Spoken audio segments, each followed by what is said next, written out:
For today's discussion, we will be discussing one of the most common complications during pregnancy, which is your PIH, pregnancy-induced hypertension.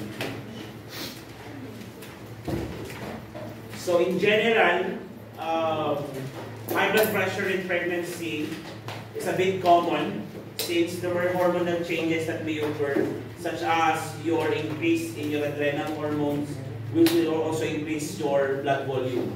An increase in blood volume will increase the woman's blood pressure.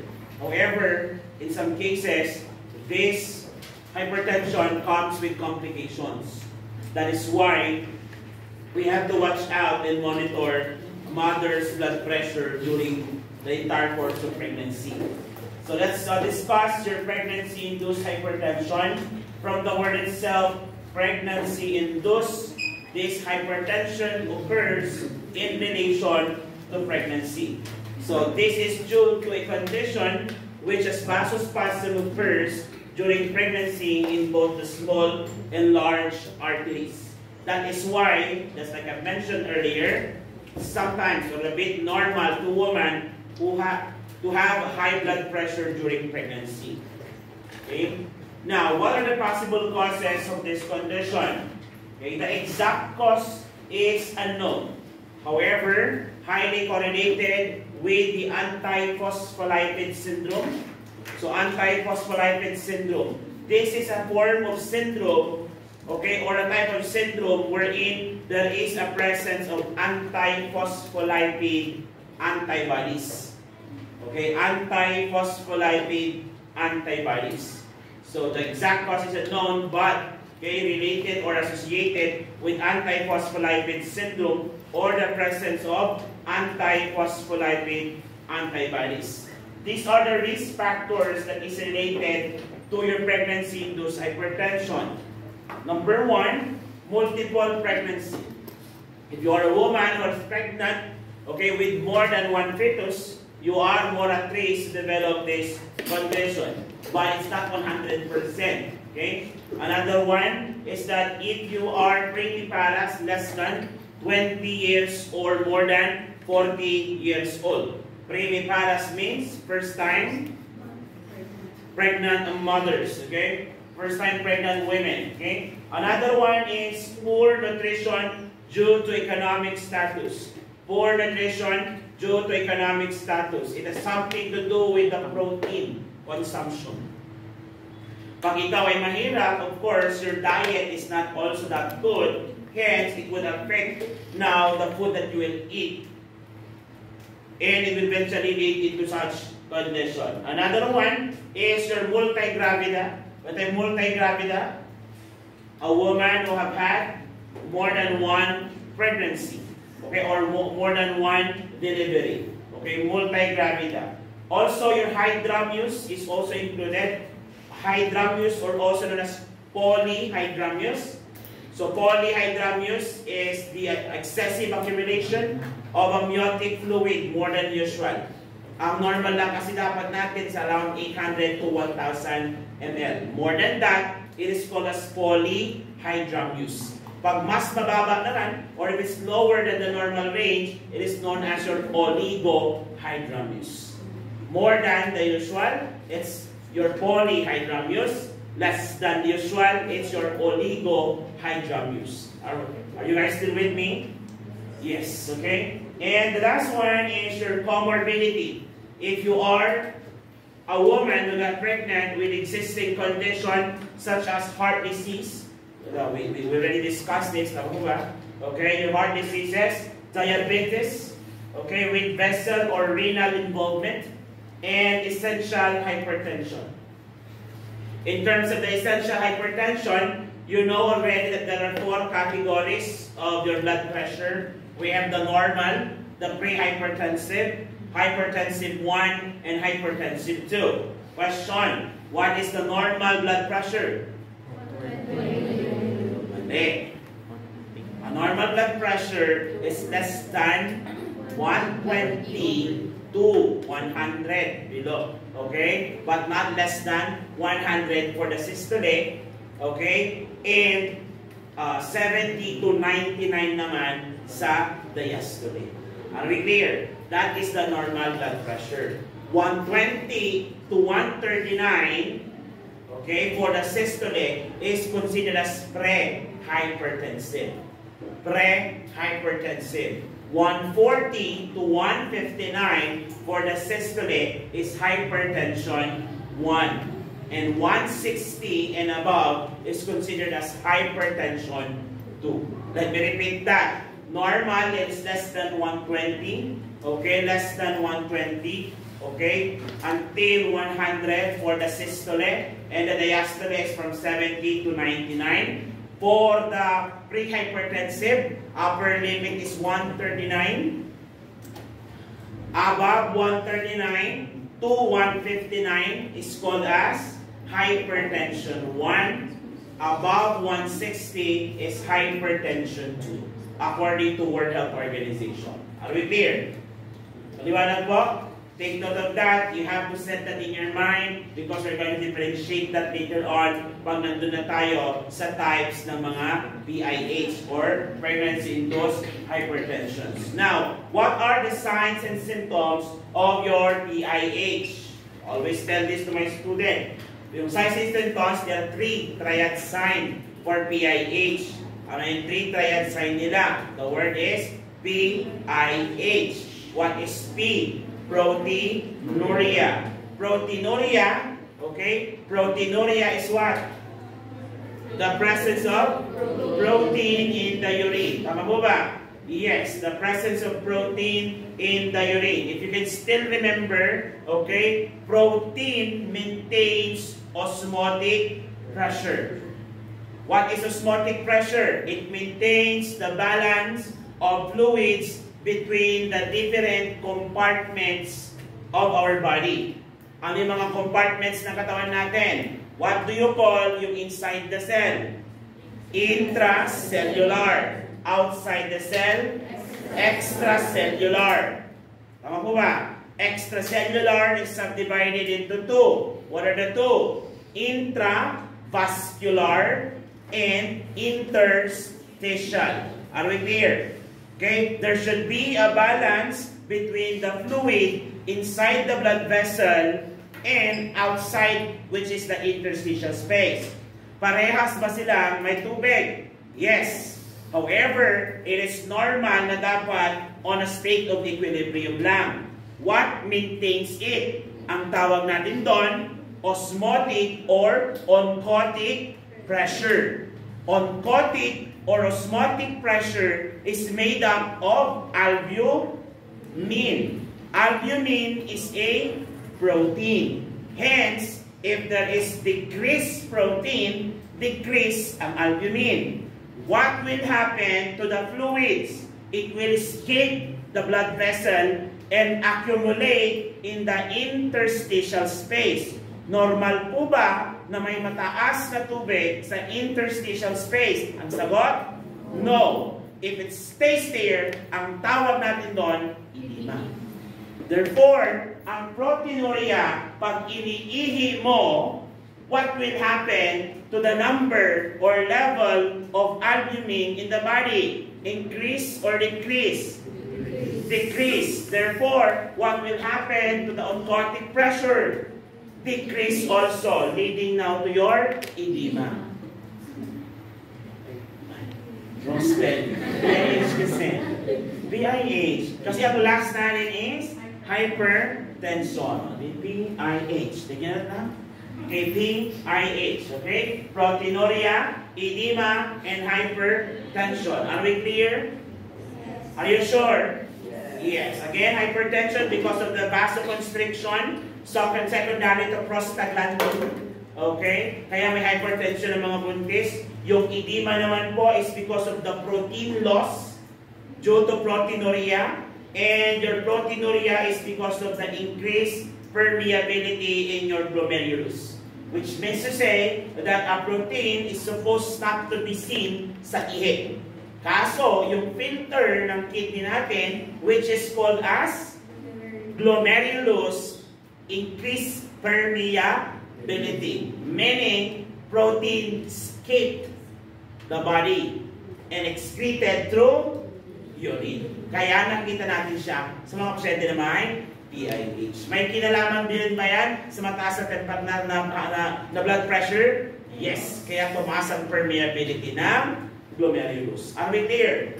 Again, glomerulus increase the permeability due to hypertension caused by vasoconstriction that is due to prostaglandin increase during pregnancy. And because of the increased permeability, protein will escape out of the body, excreted through the urine, leading to decreased protein in the body, that decreased albumin, then decreased oncotic pressure, leading into edema. Are we clear?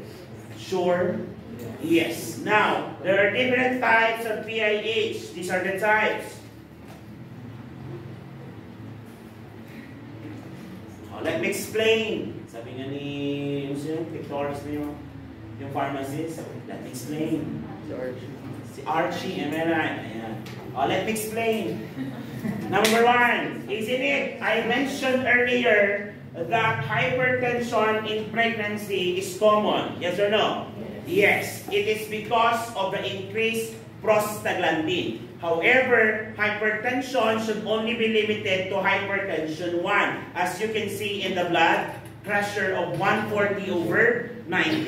It should not exceed 160 kasi that is already severe hypertension or your hypertension 2. Are we clear? In this case, that is just a normal finding during pregnancy for as long as it is not accompanied by proteinuria and edema. Are we clear? So what are we going to do? So none o wala siyang ganong symptoms, BP will return to normal after birth. In that case, are we going to manage it? Yes or no? Yes, because it's still hypertension. The question is, how are we going to manage it? Monitoring lang. Monitoring na if the hypertension comes with other manifestation, then a physician should know about that. Are we clear? Yes. Now, if the hypertension increases, okay, in its level, that shows now other symptoms such as positive 1 and positive 2. Okay, proteinuria on urine dipstick proteinuria. Urine dipstick, okay, yung ginagawang test sa mga laboratory. But in the community, on the latter time, during my time, okay, ginagawa natin sa community ito, yung tinatawag naming heat and acetic acid test. Okay? The heat and acetic acid test is a test wherein we are going to collect a urine from the mother and place it on a 3 test tube. Yung 3 test tube na yon, lalagyan natin ng ihe at papatakan natin ng acetic acid. Heat and acetic acid test. Do we need to heat it?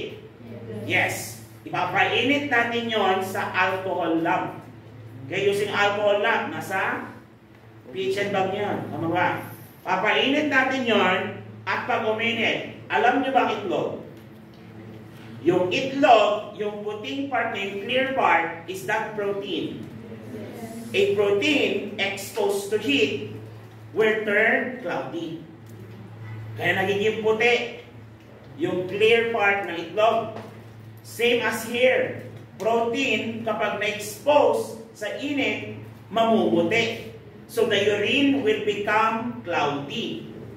If the urine contains protein. But if it's not containing, it will remain clear even after heating with acetic, and it contains acetic acid. Are we clear? Anong tawag sa test na yon? Heat and acetic acid test.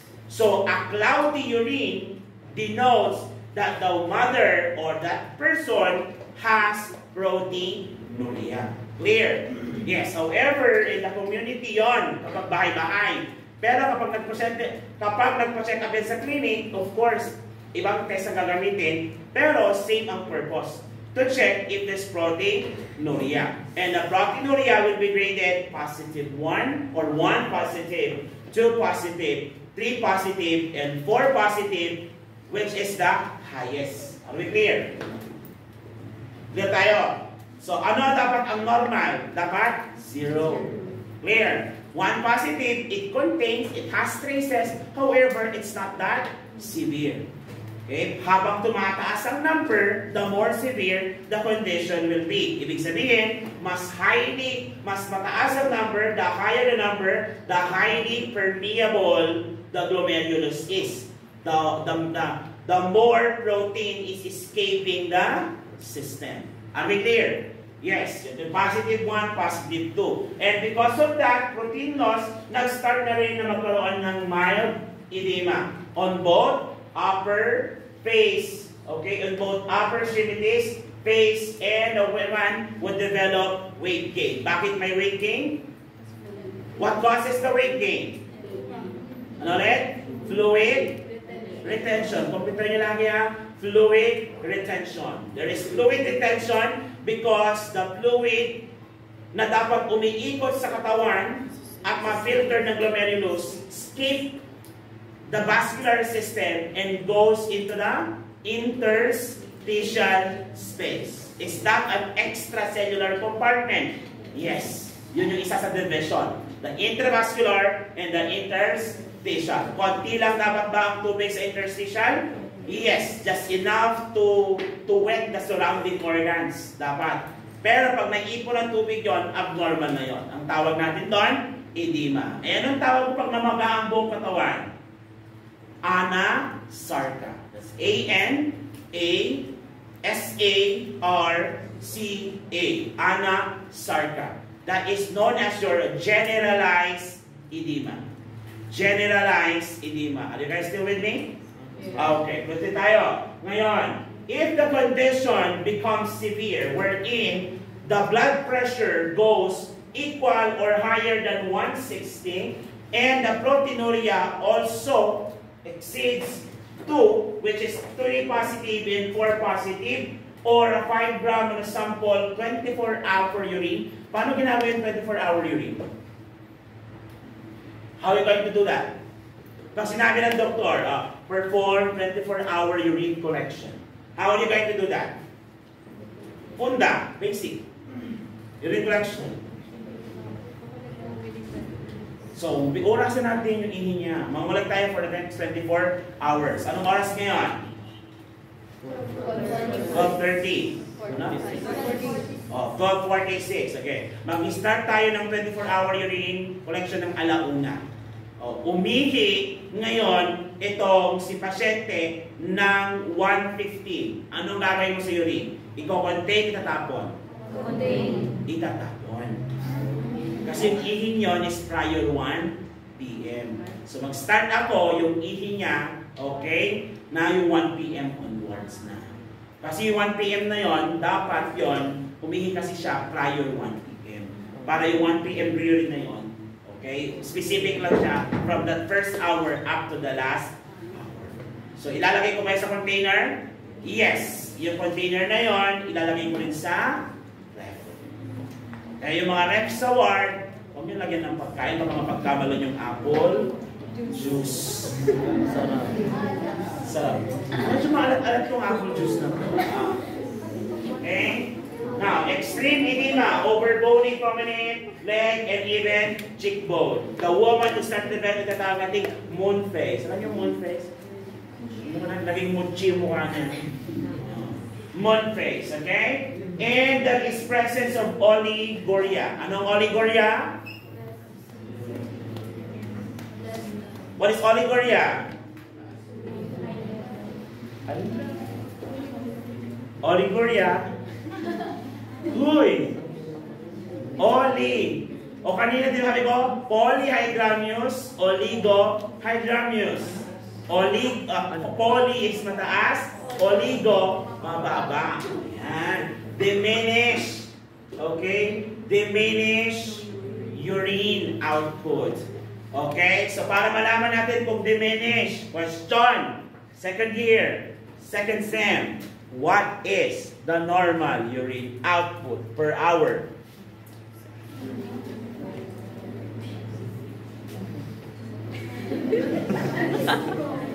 30 to 60 ml. O, yan recorded. Sinabi ko na. O, NBC po itong hawak ko. Mga madam. Pag tinanong nyo sa area at hindi nila alam ang normal urine output, ibuhos nyo na yung ihi. Am I right? Ano ulit ang normal urine output? Ilabas sa bibig. 30 to 60 ml. Kasi nga ang glomerulus natin may kakayaan na mag-filter ng urine up to 180 liters of blood per hour at nakakapag-produce yan ng excretion ng about 0.5 to 1 ml of urine. 0.5 to 1 ml of urine per minute. So 0.5 times 1, 0.5 to 1 ml times ilang minuto meron sa isang oras? 60. That would give you 30 to 60 ml. Siya yung byproduct. Di ba si glomerulus? Sinasara niyan dugo? Sa kada minuto, naglalabas yun na excreted substance and fluids known as urine about 0.5 to 1 ml per minute. Sa kada 180 liters na nasasala niya sa isang araw. Ganon. Sa isang minuto, may napuproduce naman. So, every hour yon 30 to 60 ml. Below 30, ang tawag natin doon, oligoria. Above 60, ang tawag natin doon, polyuria. Pero, umabot ang isang oras, 2 oras, 3 oras, wala kang na-collect na ihi. Ang tawag natin doon, anuria. Are we clear? Nung umihi siya, masakit. Anong tawag doon? Dysuria. Recorded lahat yan. Diniscuss ko po ha. Ang makakapanood po nito, madam, ay NBC, NBB, tsaka NBF. Na-discuss ko po sa kanila. Please. Watch out na. Watch out for sermon. Kaya tayo doon. Yes, ngayon. Oliguria, elevated creatinine, and cerebral and visual disturbance. O ito, elevated, by the way, bakit nagkaroon ng oliguria? Ito na topic natin ngayon araw. Kaya, sweeting na. Bakit may oliguria? Balikan natin. Asan ang tubig? Nasa blood vessel, nasa interstitial space. So, masasala ba yun ng dugo? Kaya pag hindi nasala ng dugo, pag hindi nasala ni glomerulus, hindi siya mag-excrete ng urine. Are we clear? So, kapag kukunti lang nasala ni glomerulus, kukunti lang din ang, kasi nga, wala naman sa blood vessel yung tubig. Nasaan siya? Outside the blood vessel, interstitial space. Kaya oliguria. Kaya tayo? Yes. Magiging concentrated ang urine. Tama mo ba? Yes. Pag naging concentrated yan, ayan. Tataas na rin ang creatinine. Anong creatinine? Excrete product din ito. Ang normal na creatinine level is 0.6 to 1.2 mex per liter. Oh. Anong mexer? Mil equivalent per liter. Mil equivalent per liter. That's 0.6 to 1.2 mex per liter. That's your creatinine level. Creatinine level is a kidney function test level. Kapag mataas ang creatinine mo, ang kidney mo nasisila na. Ano yung kadalasan kasama ni creatinine? BUN. Blood urea nitrogen. However, your blood urea nitrogen is not conclusive because it is affected by diet. Pag mataas ang consumption mo ng protein, tataas din ang BUN. Clear tayo? Yes. Yan. So, cerebral, okay, may cerebral visual disturbances. Kasi nga, kukunti na yung blood circulating volume. Okay? Cardiac involvement in extensive peripheral edema. Okay? Ngayon, that is your pre-eclampsia. Take note na, ang pre-eclampsia is a condition na mataas ang BP, may proteinuria, at may edema. Nagkaiba lang ang mild sa severe, depende sa level ng edema at blood pressure. Yan tayo. Kaya ako diniscuss kanina ang hypertension 1, hypertension 2. Because mild is hypertension 1, while yung severe is hypertension 2. Pero parehas bang high blood? Yes. Parehas bang may proteinuria? Yes. Parehas bang may edema? Yes. Ang eclampsia versus sa preeclampsia, kung anong simptomas ni preeclampsia, meron si eclampsia. Kasi siya ang severe form ni preeclampsia. The only difference is that it has seizure. So kapag ang preeclampsia nag-seizure na, ang tawag na sa kanya, eclampsia. Gets?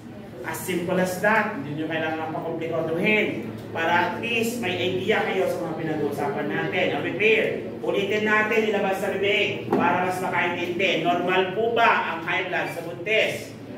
Basta walang proteinuria and are we clear? Pag may proteinuria and edema, ang tawag sa kanya pag hypertension 1 at positive 1 and 2 lang, tawag doon mild. Pero pag positive 3 and 4 with hypertension 2, severe. Hanggat hindi siya nagsi-seizure, ang tawag sa kanya pre-eclampsia. Pero pag nag-seizure na siya, eclampsia. And that is the severe form of pre-eclampsia. Did you get it?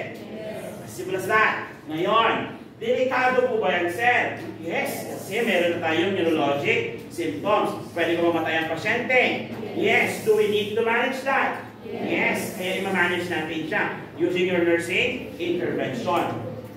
Okay?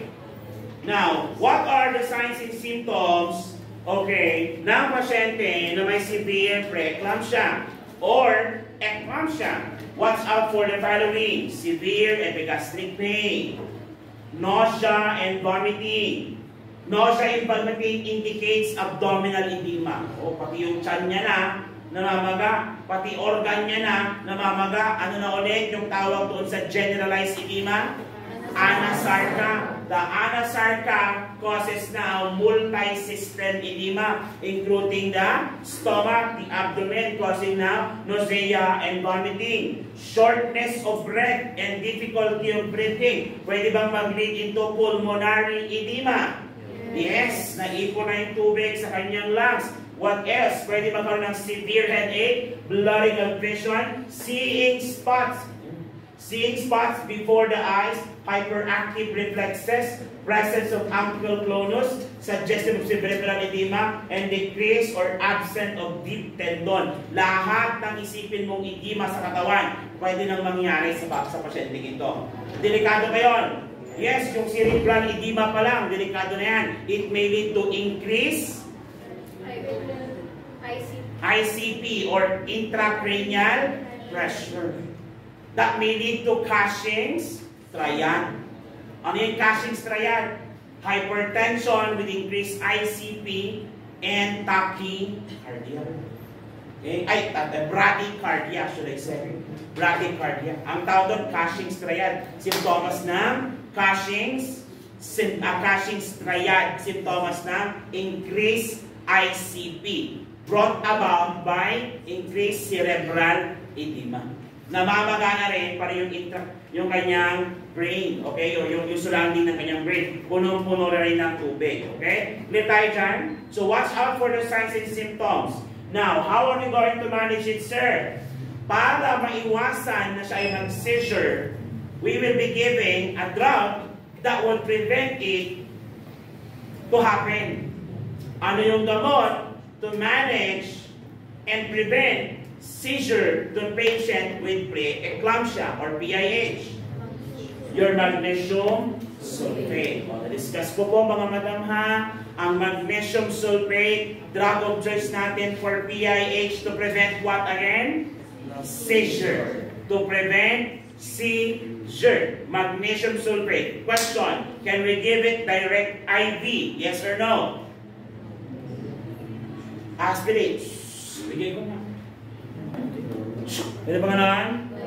No. Mamamatay ang pasyente mo. It will lead to magnesium toxicity. To prevent that to happen, paano natin siya ibibigay? Taper lang. Gagay ito ng volumetric chamber, also known as Solucet. Idadal yun pa natin yung gamot? Yes, at unti-unti natin siya ibibigay for a period of 1 to 2 hours. Para konti-konti lang ang papasok sa katawan. Why? Because if we give it fast drip, if we give it push, direct IV push, it may lead to magnesium toxicity. Magnesium toxicity is there is a high concentration of magnesium in the blood. Paano ko malalaman kung siya ay may magnesium toxicity? Watch out for deep tendon reflexes absence or absence of deep tendon reflexes. Ano yung mga deep tendon reflexes na meron tayo?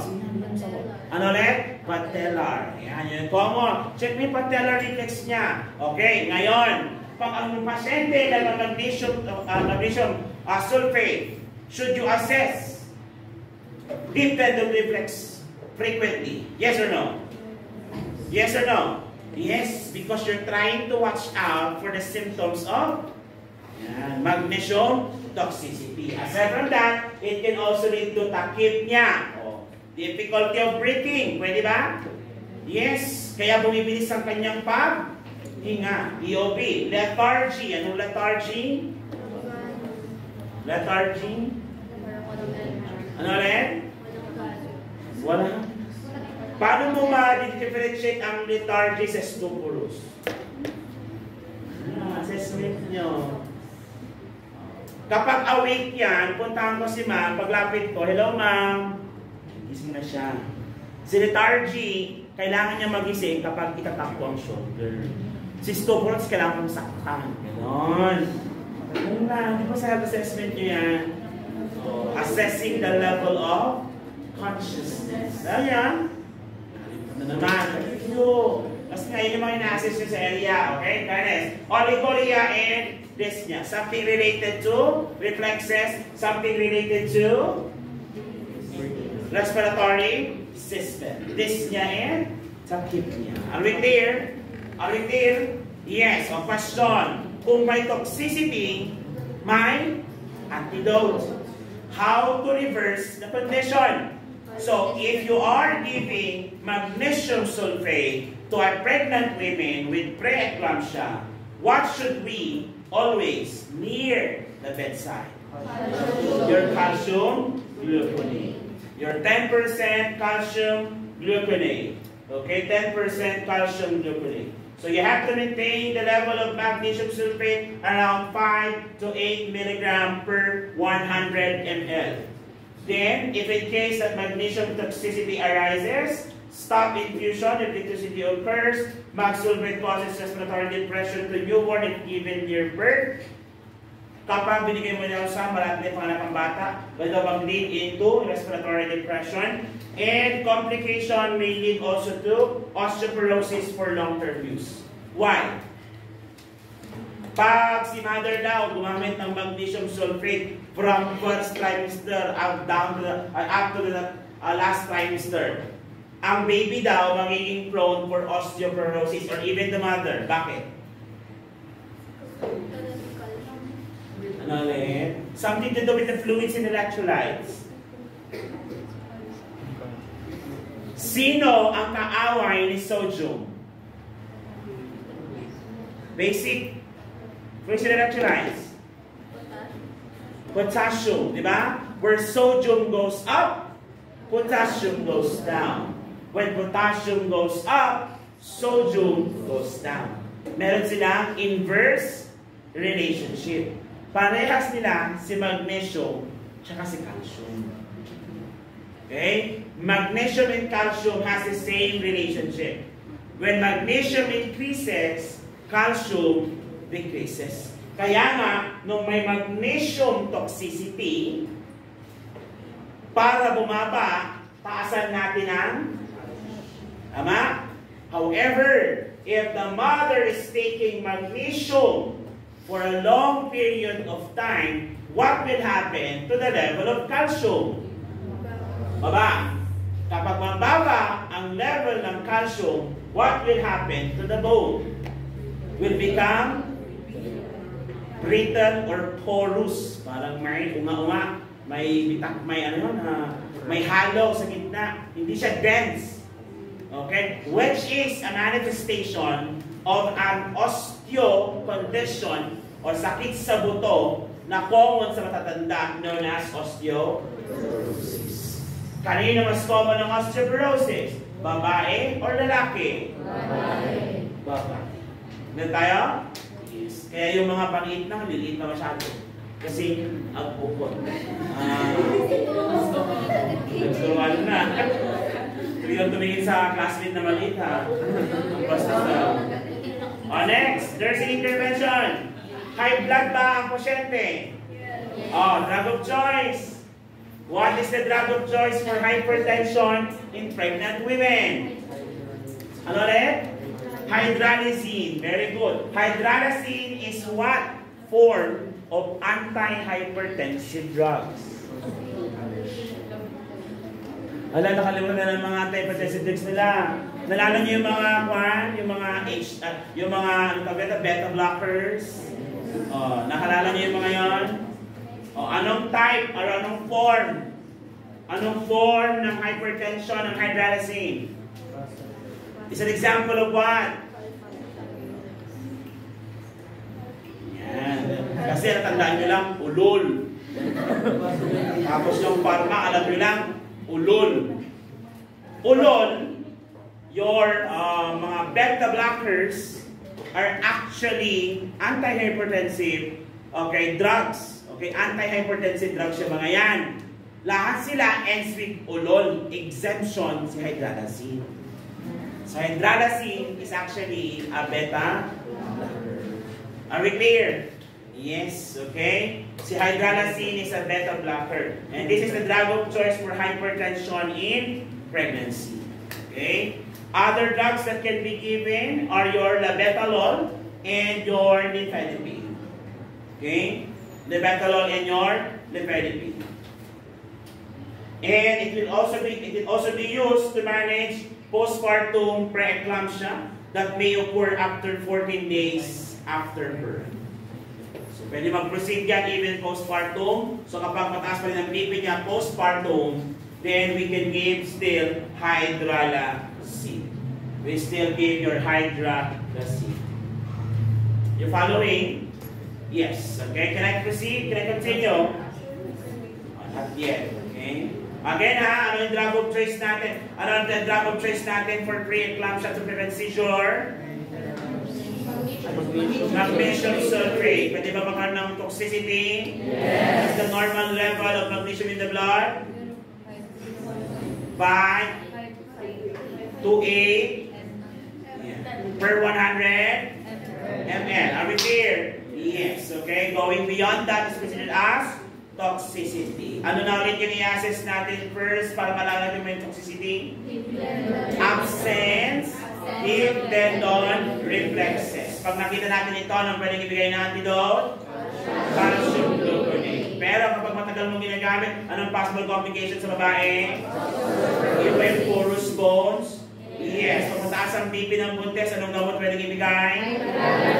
Pwede din bang ibigay postpartum? Yes. Lalo sa mataas pang BP niya up to 14? Yes. Are we clear? Yes. Other nursing interventions pa? Edema. Assess edema. Pag may edema, okay, sa paa, okay, pag may edema tayo, i-assess natin yan, hand, face, bipedal edema, and we also need to check for pitting edema. Anong pitting edema? Yes, when you pit them, when you pindot them, okay, when you put your hand or fingers, it will remain, ano tawag ito? It will leave a mark. Yes, it will it still has a crater. Basta yun, from the word say, pit, para may butas, kung saan ang nilusok, lubog pa rin. And that's an indication of your edema na tubig ang cause. Tubig ba ang cause ng edema sa pasyente ito? Yes, may retention na tubig. Kamusta ang timbang? Tataas o baba? Kasi ba, tumaba o dumami ang tubig? Dumami ang tubig. Weight gain. And kailangan gawin ito every morning. Okay. Araw-araw. Kanino ka bumabago? Yan. Kanino ka bumabago? And also check hematocrit. Check hematocrit. So hematocrit level helps to assess the extent of edema. Because if there is higher hematocrit count, it indicates plasma loss. Okay? Plasma loss. Pag tumaas ang hematocrit, there is plasma loss. So sa case na ito, pwede ba tumaas ang hematocrit count? Yes or no? Yes. Yes. Pwedeng tumaas ang kanilang hematocrit. We're almost done. Kapag involved ang edema, anong important data or assessment ang lagi din natin ginagawa? INO. So you have to be on strict INO. Strict INO. Kamusta ang blood volume na umiikot? Kukunti, madami. Naiiwan sa katawan ng tubig pero edema. Tama po ba? Yes. Pero mataas pa rin ang blood pressure niya. Tama po ba? Yes. So kung ang pasyente natin ay mataas ang blood pressure pero konti naman ang plasma, okay? Pwede mo siyang mahilo? Yes. Then you have to maintain bed rest. Bed rest, and the best position is left lateral recumbent. Ano ba? Ano yung left lateral recumbent? Left side lying with knee flexed. Ano ba? Nakalabas ba ito? Yes. So para saan yun? Huwag mo na. Baka iba iniisip mo na, gets niya agad. Okay? So, bed rest, left lateral recumbent. Bakit na ulit left side lying ang best position for mother na buntes? To prevent what? Vena cava syndrome. Tama mo ba? Yes. Okay, your vena cava syndrome. Nutrition, modified high, okay, moderate to high protein and moderate salt as well. Also check for SGPT, SGOT. Ano to? SGPT and SGOT. Anong test yan? Liver, di ba? That's your liver function test. Okay, if you have a high number of ALT, AST, SGOT, SGPT, you have a liver damage. Are we clear? Yes, you have a liver damage. BUN creatinine, para sa ulit yan? Kidney damage naman. Okay, and chest x-ray to check what? To check what? The lung for presence of? Water. Ano tawag doon? Water. Tawag doon. Fluids. Napakahusay. Napakahusay talaga. Literal. Okay. Malapit na tayo sa critical thinking.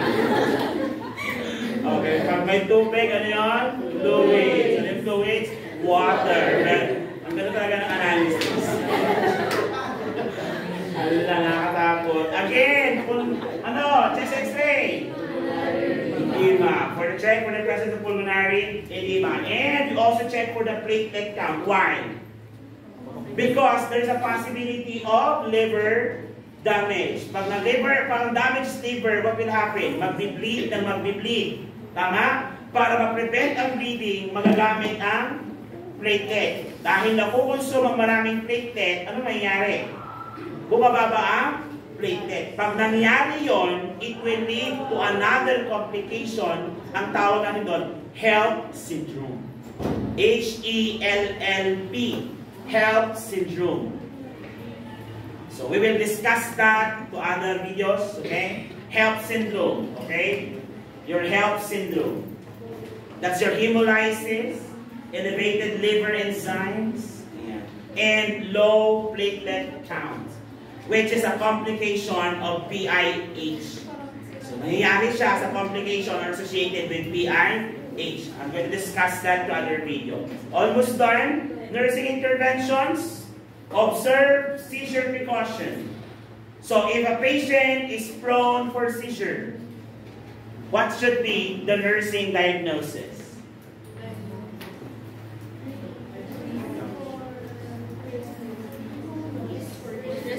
So it's more on safety. Tama mo ba? Risk for fall. Ayan. So risk for fall. Kung risk for fall ang pasyente, aside from raising the sinus, what should you advise to the patient and family member?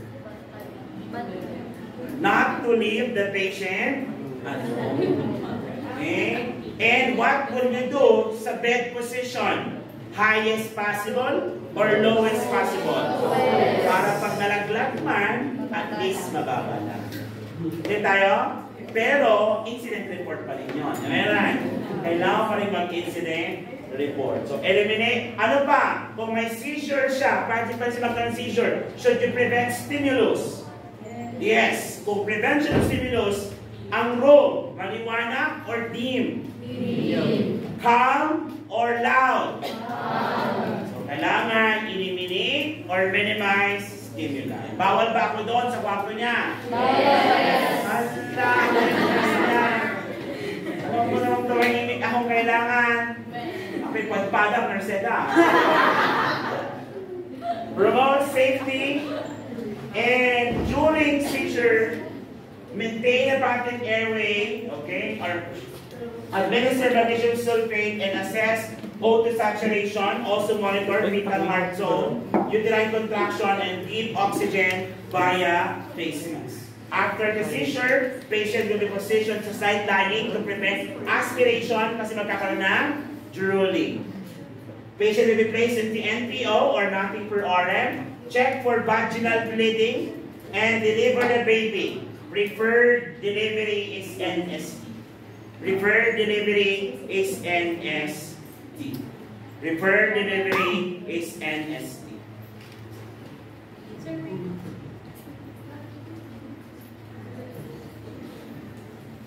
Okay na tayo dyan? And that ends the discussion about PIA.